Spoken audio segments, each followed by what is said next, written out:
Hanul Park stood at the edge of the massive hangar, her slender frame casting a long shadow across the polished metal floor. The simulation center of Earth's Interstellar Aerospace Command buzzed with an electric tension that even the most advanced sound-dampening technologies couldn't mask. Outside the reinforced windows, 3 alien ships hovered, sleek, crystalline vessels that seemed to shimmer between solid and liquid states. The Astral Confederation delegation had arrived with an ultimatum that most would have considered impossible. They claimed no human pilot could navigate their advanced flight challenge, a simulation so complex that it had broken every non-human pilot who had attempted it. Commander Kill, the lead alien representative, was a towering figure of metallic blue skin and sharp, geometric features. His body seemed more like a precision-engineered machine than a living being. When he spoke, the translation systems rendered his words with a clinical detachment that sent chills down the spines of the human personnel. Your species lacks the fundamental neural pathways required for quantum spatial navigation, Kill announced, his elongated fingers manipulating a holographic display that showed multiple failed flight attempts. Broken flight paths and computational error messages danced around his projection, a visual mockery of human technological limitations. Hanul remained silent.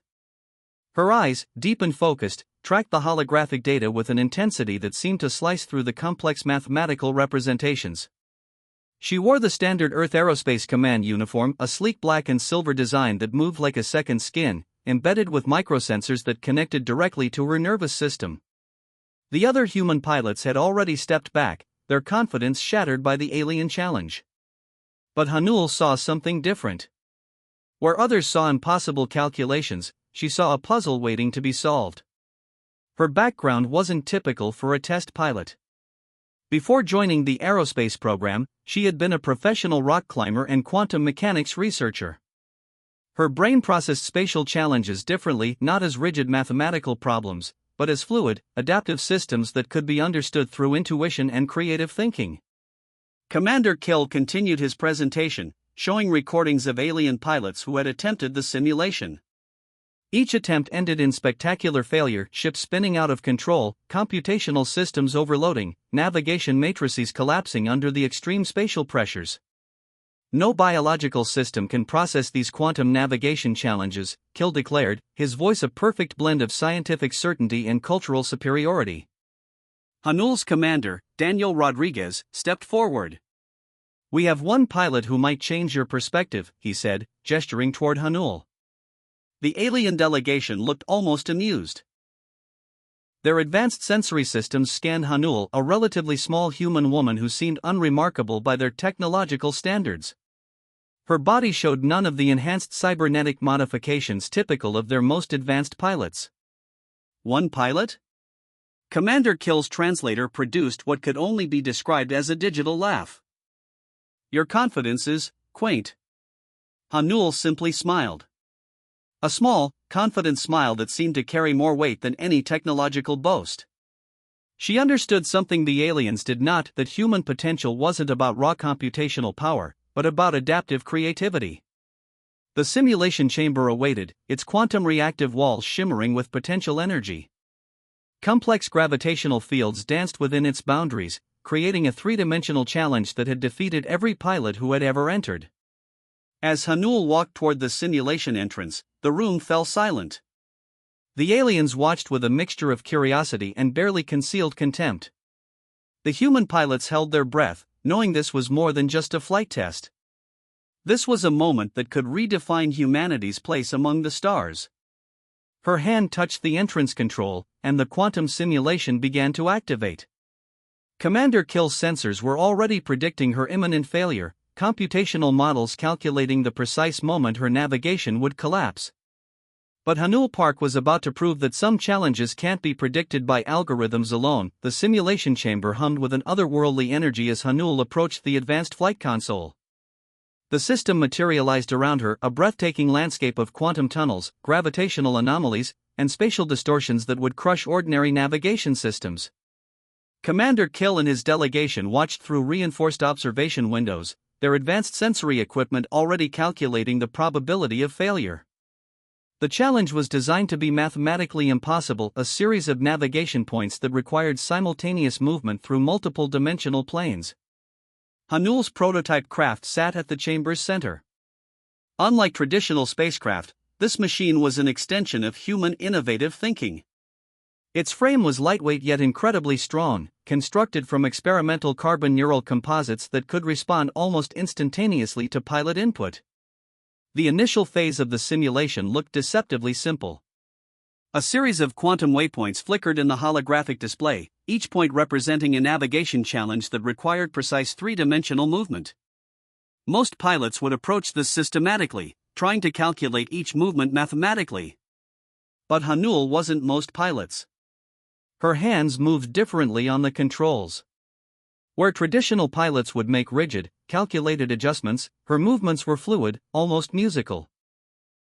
She understood the simulation wasn't just about following a predetermined path, but about understanding the underlying quantum mechanics of movement.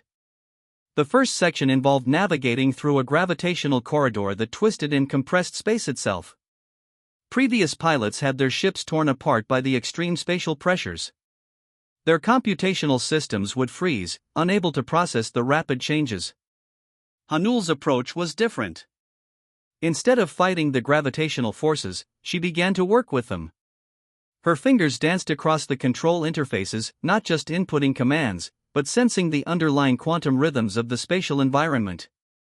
The alien observers began to notice something unusual. Where their sensors expected complete system failure, Hanul's ship was not just surviving, it was adapting.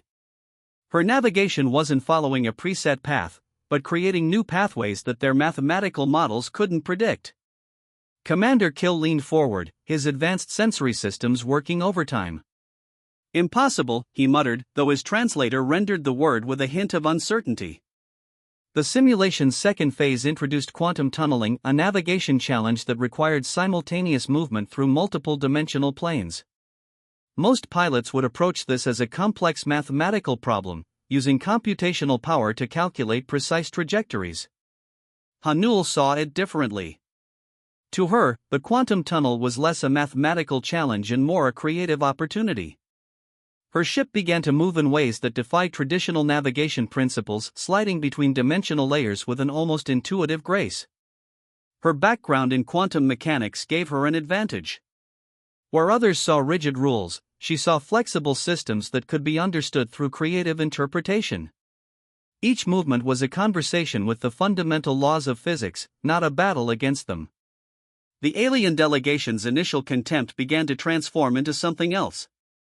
Confusion. Curiosity.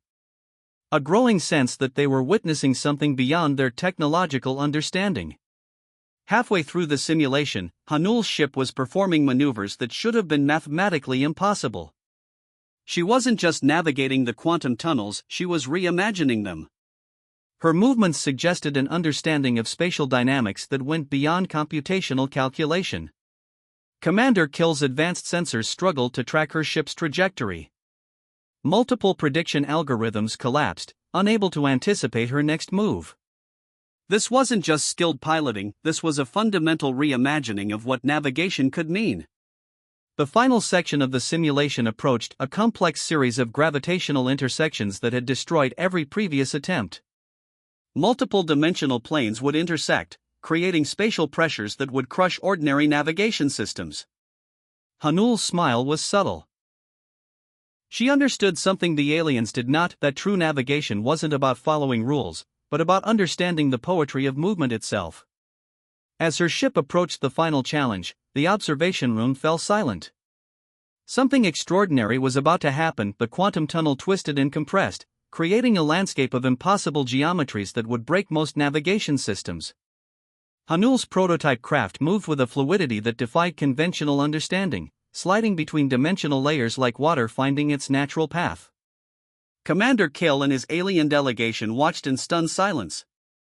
Their advanced sensors struggled to track her movements, computational models collapsing one after another. Where they expected total system failure, something entirely unexpected was happening.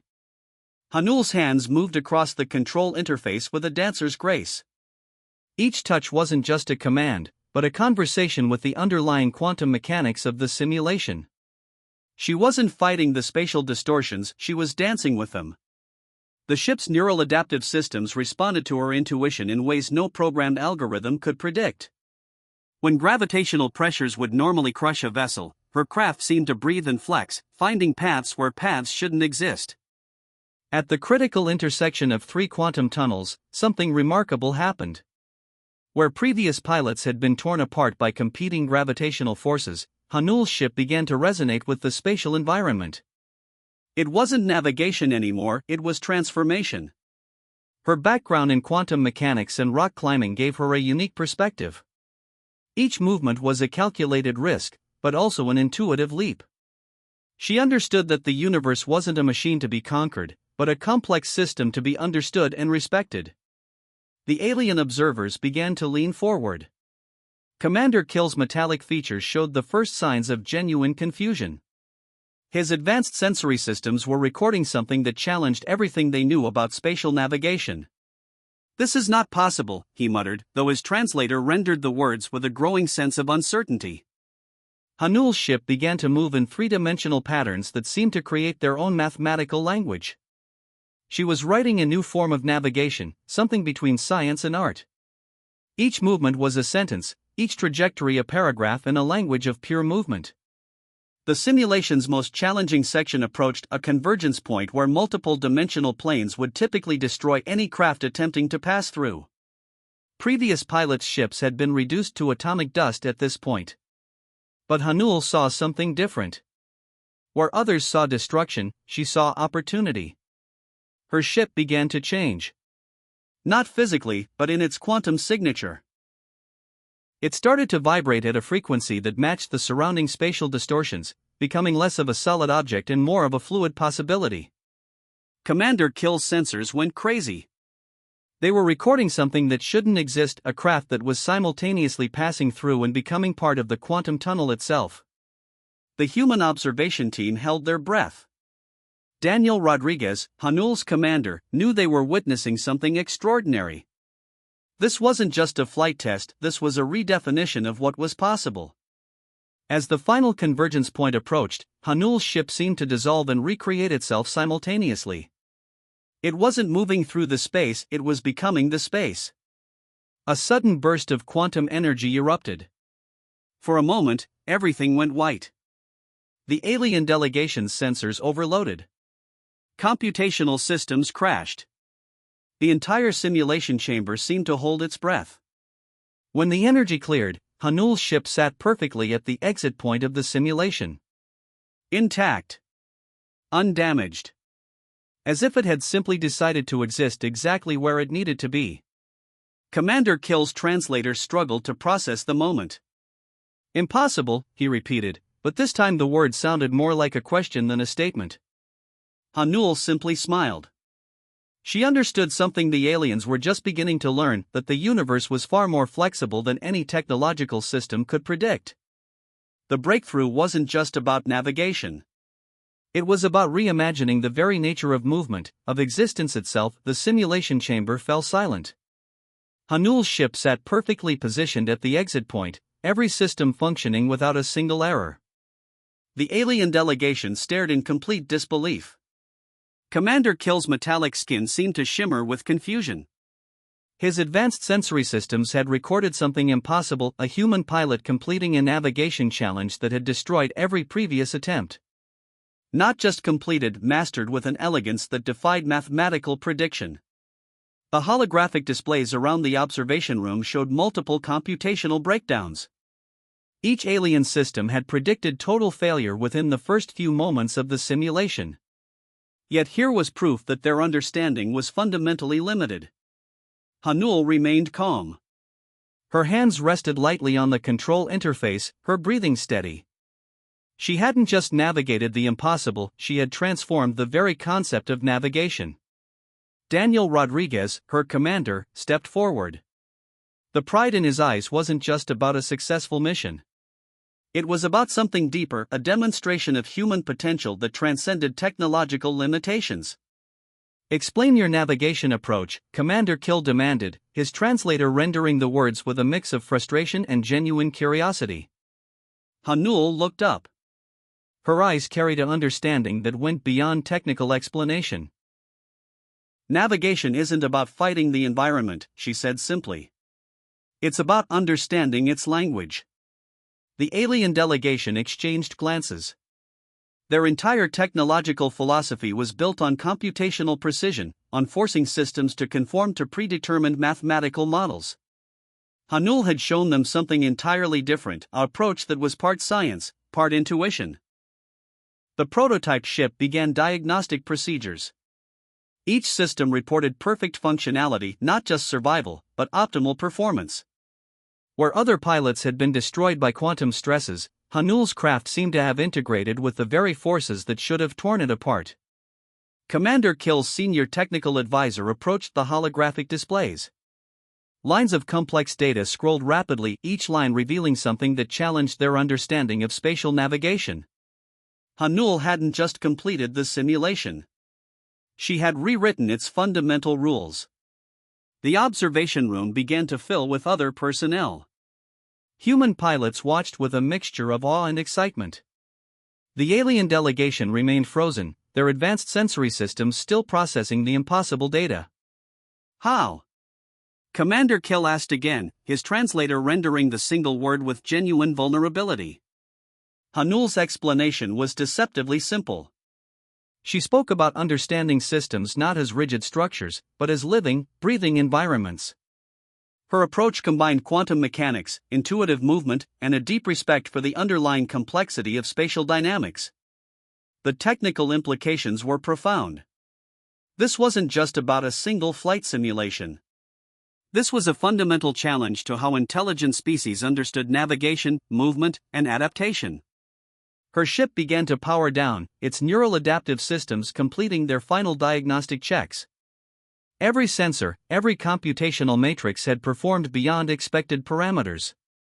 It was as if the craft had become something more than a machine, a living extension of human creativity. Commander Kill approached closer. The distance between human and alien seemed to shrink with each step. What had begun as a technological challenge was transforming into something deeper, a moment of mutual understanding. "We have much to discuss," he said finally, his translator rendering the words with a newfound respect. Hanul nodded. She understood that this moment was bigger than her.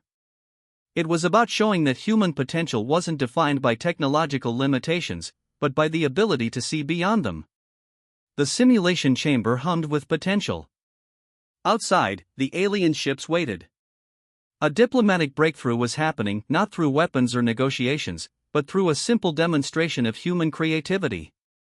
Mastery, Hanul knew, was never about following rules. It was about understanding the poetry of possibility. The diplomatic chamber gleamed with a soft, neutral light that seemed to soften the tension between humans and alien representatives. Hanul stood at the center, her flight suit still bearing the subtle energy traces of her incredible navigation breakthrough. Commander Kill approached, his metallic body moving with unexpected grace. The previous arrogance had completely disappeared, replaced by something closer to genuine curiosity. Around them, holographic displays continued to replay her impossible flight simulation, each replay revealing new layers of complexity. "Your navigation was not just skill," Kill said, his translation systems rendering his words with a hint of wonder. "It was something else." Hanul understood the unspoken question. Humans had always been more than their technology. They were creatures of adaptation, of creative problem-solving that went beyond computational logic. Her flight wasn't just about technical precision, it was about understanding the universe as a living, breathing system. The alien delegation's senior advisors watched closely. Their advanced sensors continued to analyze every movement, every subtle interaction. Where they expected mechanical explanation, Hanul offered something more nuanced, a philosophy of navigation that challenged their entire technological understanding. "We don't just calculate," she explained. "We imagine. We feel the system's rhythm." Her words translated across species boundaries, carrying a profound simplicity that cut through technological complexity. The aliens began to understand that human potential wasn't about having the most advanced systems, but about the ability to see beyond existing limitations. Daniel Rodriguez stood nearby, representing Earth's Aerospace Command. This wasn't just a technological demonstration, it was a diplomatic moment that could reshape interstellar relations. One flight had done more to bridge species understanding than years of formal negotiations. The quantum navigation data continued to scroll across holographic displays. Each line revealed something extraordinary, a navigation approach that combined intuition, mathematical understanding, and a fundamental respect for spatial dynamics. Hanul had shown that true mastery wasn't about controlling a system, but about understanding its underlying language. Commander Kill's senior technical advisor approached, her sensory systems working overtime. Your approach suggests a fundamental reimagining of navigation principles, she stated, her translator rendering the words with professional curiosity. Hanul smiled. She understood that this moment was larger than her individual achievement. It represented humanity's potential, the ability to look at complex challenges not as problems to be solved, but as opportunities to be understood. The diplomatic implications were profound. The Astral Confederation had arrived expecting to demonstrate technological superiority. Instead, they were learning something more valuable, that intelligence wasn't about computational power, but about adaptive creativity. Outside the chamber, the prototype spacecraft sat quietly. Its neural adaptive systems told a story of integration rather than conquest. Where traditional technologies sought to overcome environmental challenges, this craft had shown another approach, becoming part of the system itself. "We want to understand," Commander Kill finally said, his translator rendering the words with genuine humility. "Not just your technology. Your perspective." The room fell silent. Humans and aliens looked at each other differently now. The barriers of species, of technological understanding, seemed to shimmer and dissolve. Hanul knew this was more than a flight simulation. This was a moment of connection. A demonstration that true exploration wasn't about conquering new spaces, but about understanding them. The diplomatic chamber continued to hum with potential. Outside, the stars waited vast, mysterious, full of unexplored possibilities. Humanity had just shown that they were ready to explore not just with technology, but with imagination. One flight. One pilot. An entire universe of potential suddenly opening up.